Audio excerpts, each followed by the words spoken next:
Hello all, if you're learning English and if this sentence confuses you, അതായത് she writes, he writes, ഇവിടേക്ക് എന്താ rights വന്നേ എന്നൊരു confusion നിങ്ങൾക്ക് ഉണ്ടെങ്കിൽ please watch this video of mine.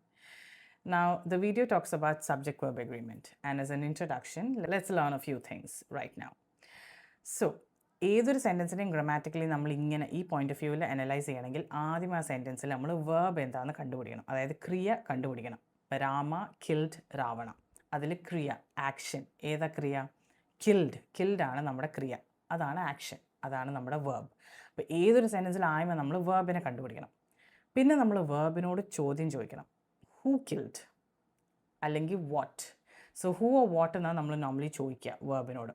So who killed എന്ന് ചോദിക്കുമ്പോൾ എനിക്ക് കിട്ടുന്ന ഉത്തരമാണ് രാമ. അപ്പം ആര് കൊന്നു? രാമൻ കൊന്നു. അപ്പോൾ രാമനാണ് നമ്മുടെ സബ്ജക്റ്റ്.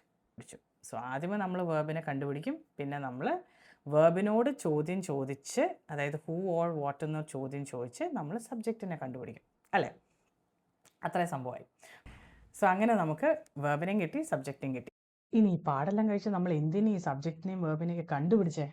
അവിടെയാണ് സബ്ജക്റ്റ് വേർബ് എഗ്രിമെൻറ്റ് റൂൾ എന്ന ഗ്രാമർ റൂളിൻ്റെ ആപ്ലിക്കേഷൻ വരുന്നത്. So subject verb agreement rule. ഇനി നമുക്ക് റൂൾ നോക്കാം. സോ റൂൾ ഇത്രയേ ഉള്ളൂ. സബ്ജക്റ്റ് സിംഗുലർ ആണെങ്കിൽ വേർബ് സിംഗുലർ ആയിരിക്കണം.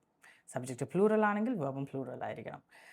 സിംഗുലർ എന്ന് പറഞ്ഞാൽ ഒന്ന്, പ്ലൂറൽ എന്ന് പറഞ്ഞാൽ ഒന്നിൽ കൂടുതൽ. ഇത്രയുള്ള സംഭവം. സോ സബ്ജക്റ്റാണ് എല്ലാം തീരുമാനിക്കുന്നത്. അതായത് സബ്ജക്റ്റ് സിംഗുലർ ആണെങ്കിൽ പിന്നെ വേർബും സിംഗുലർ ആയിരിക്കണം. സബ്ജക്റ്റാണ് അതായത് സബ്ജക്റ്റിനെ കുറിച്ചാണ് സെൻറ്റൻസ്. അപ്പോൾ സബ്ജക്റ്റാണ് എല്ലാം തീരുമാനിക്കണേ. ഈ ഒരു വള്ളി മലയാളത്തിലില്ല, അതുകൊണ്ട് നമുക്ക് ഇതിനെക്കുറിച്ച് ചിന്തിക്കേണ്ടി വന്നിട്ടേ ഇല്ല. പക്ഷെ ഇത് ഇംഗ്ലീഷിലുണ്ട്, ചിന്തിച്ചേ പറ്റൂ. എസ്പെഷ്യലി നിങ്ങൾ എക്സാംസ് IELTS പോലത്തെ എക്സാംസ് എഴുതുന്നുണ്ടെങ്കിൽ this is very very important for you. Spoken Englishly you can still let go to an extent, but I'll always suggest you to follow the rule. So yes, so Raman singular, അതുകൊണ്ട് നമ്മൾ verb kills എന്നാ പറയുക. Okay, and singular verb always takes an S. Now watch this video fully to gather more understanding on this.